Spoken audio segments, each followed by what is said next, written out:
Hey, folks, this is your hillbilly historian coming to you to pass to you nothing but truth and history. Wipe out this fiction, these lies, these woke tales. We're here for common sense, integrity, truth, justice, the American way. We're going to talk about history you won't find in your high school or college textbooks. Today I want to talk about the founding of Berry College. Now don't get me wrong, Berry College is a great little university down in Rome, Georgia. Great little college. Started by a woman by the name of Martha Berry, who only had a high school education. High school diploma is all she had ever earned, but she got honorary degrees from several universities because she started one of the best little colleges in America for poor people to go to. Tuition wasn't too high, cost wasn't too big. You could work, pay your way through. Berry was a lot like Berea up in Kentucky.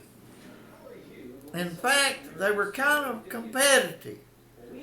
In fact, Berry College, now I had a instructor, PhD, teacher, just wreathed, smelled of nothing but woke. She would, when I was working on the EDS degree over at Lincoln Memorial University in Harrogate, Tennessee, she was from up around Jonesville or Virginia, somewhere up in there, but she was eat up with woke, and I challenged her at every opportunity I got.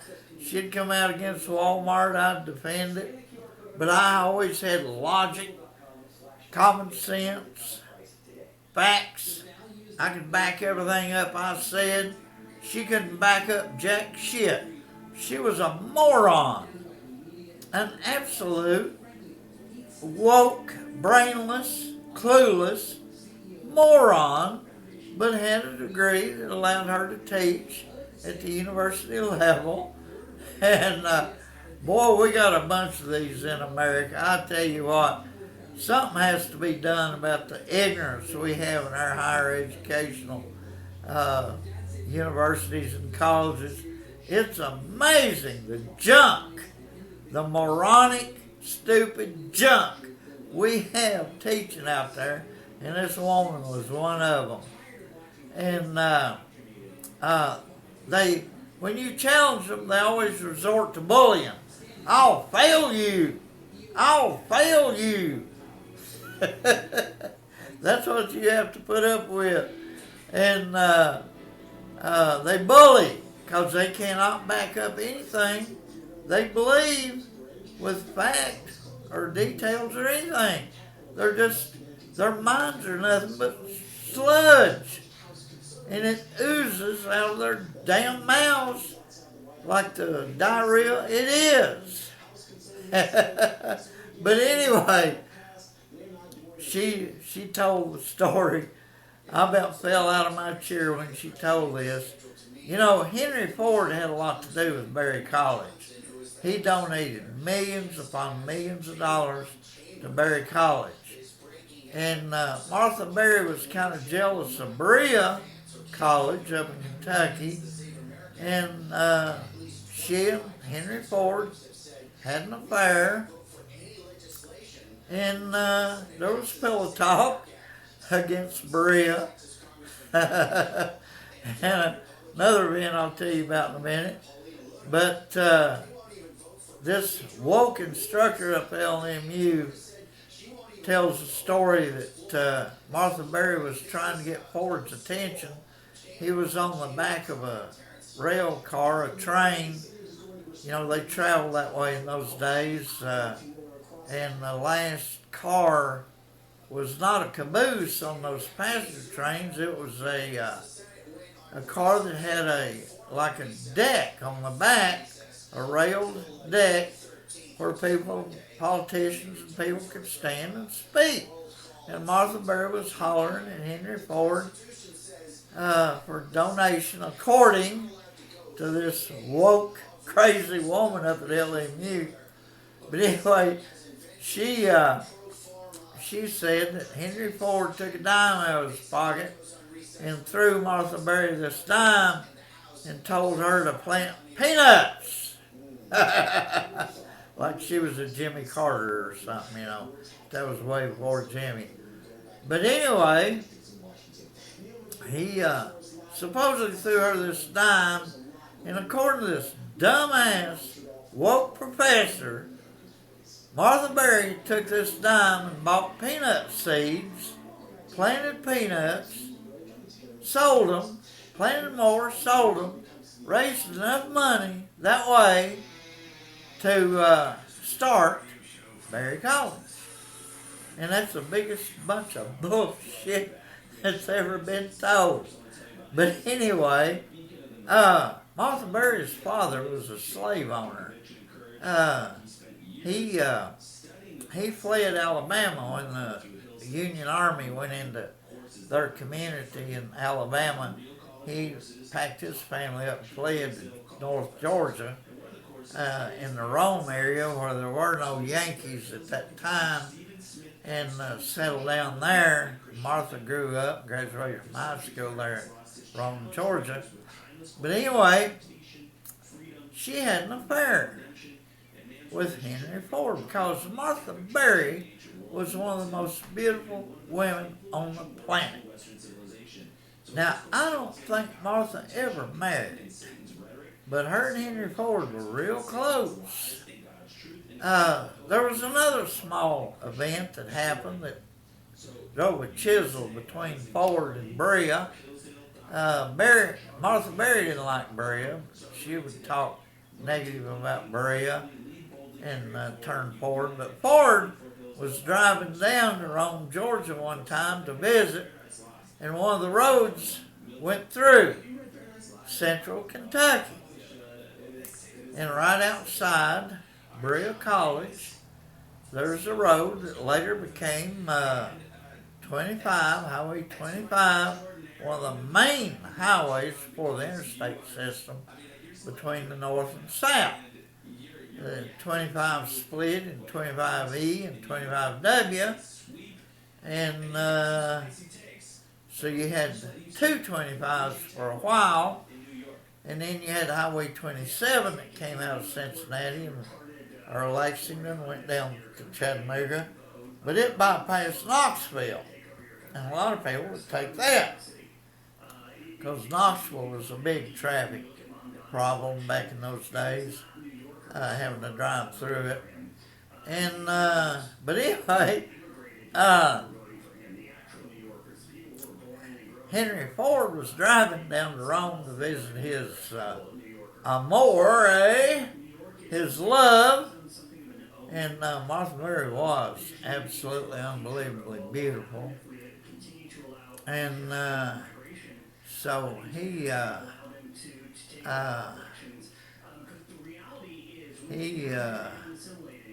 was driving down through there, and it had been raining, and he got stuck in a bog, and he had to go over and get this farmer to bring his mules over and pull his Ford out of this bog. And this farmer kept putting his car down. He didn't know it was Henry Ford. And he kept saying, well, if you drove a Chevrolet, you wouldn't have this problem. You know, you need to trade that piece of junk in and get you a Chevrolet. Chevrolet makes it through here without a bit of trouble. And, of course, being adjacent to Berea College, where this bog in this road where he got stuck, he developed a deep hatred for Brea. And you know, he would not allow the Ford Foundation to ever give Brea College a grant. In fact, I think it was Henry Ford III before Brea was finally qualified for a grant through the Ford Foundation. Because a lot of these colleges rely on grants from these foundations, and Ford would never allow Brea to have one. His son carried it while he was running Ford. Henry was still alive. He wouldn't let Ford Foundation give Brea a dime. But anyway, because of Martha Berry's pillow talk and this old farmer there next to Brea, because Henry, he saw them buildings up there on top of this hill. Brea sits right on top of the hill. You can see it from miles and miles away. And he asked that farmer, said, what are them buildings up there? He said, well, that's Brea College. And so he never allowed Brea to ever get a penny from the Ford Foundation. But anyway, Martha Berry, through her affair with Henry Ford gave her millions. In fact, he built what is known as the Ford Complex on the Berry College campus. Sits on top of a hill on campus, kind of like Brea, but it looks like an ancient castle in Europe somewhere, except it's bigger than any castle you'll ever visit in Europe. This thing is huge. It's a huge complex that covers the top of this hill. I used to coach a women's semi-pro adult basketball team, and we'd play Berry exhibition games before their regular season started, and we played in the gym. There's a full-size gym in an auditorium that seats 3,000 or 4,000 people right there inside that castle. There's an Olympic-sized pool. There's classrooms, dormitories, offices, cafeterias, everything a college needs to exist in this complex. Now, Berry has grown outside that complex. They have office buildings, classrooms, science buildings, and stuff like that. Dormitories, men's and women's dormitories outside of that complex. But that complex, it's worth a visit. It's beautiful. It's built out, now Berry College colors is blue and silver. And they use kind of a bluish silver marble to build this complex. It is absolutely unbelievably gorgeous and beautiful. It has reflecting pools inside the complex, everything. And I'll tell you what, it is an amazing complex, and it costs millions of dollars. And that complex alone makes Berry worth attending or visiting. It is a beautiful, beautiful college. And so what if Martha Berry and Ford? Now Ford would not, he was Catholic. He and his wife were Catholic. He would not divorce his wife and marry Martha Berry. He would not do it because Catholics used to be real Catholics in those days, and you were married for life. You did not divorce your wife. And Henry Ford would not divorce his wife, but he and Martha had a very cozy relationship, a very, very hot affair, and a lot of people benefited from it. Hey, if it took sleeping with Henry Ford to get that college built, then so be it. I don't judge her. I don't negatively judge. Just don't tell this crap about growing peanuts and starting Berry College by growing peanuts. That's a bald-faced lie. The history is she had a really good relationship with Henry Ford. He funded her project to start this college. And buddy, it turned out to be a good one. So Martha Berry, all those honorary degrees she earned, she deserved them because she built a really great and beautiful college. And Bria didn't suffer that badly from not getting Ford grants. They're getting them now, I think. But Berea College and Berry College are two of the greatest colleges in America academically. And Berea, you don't pay tuition. You work your way through. You graduate from Berea with money in your pocket.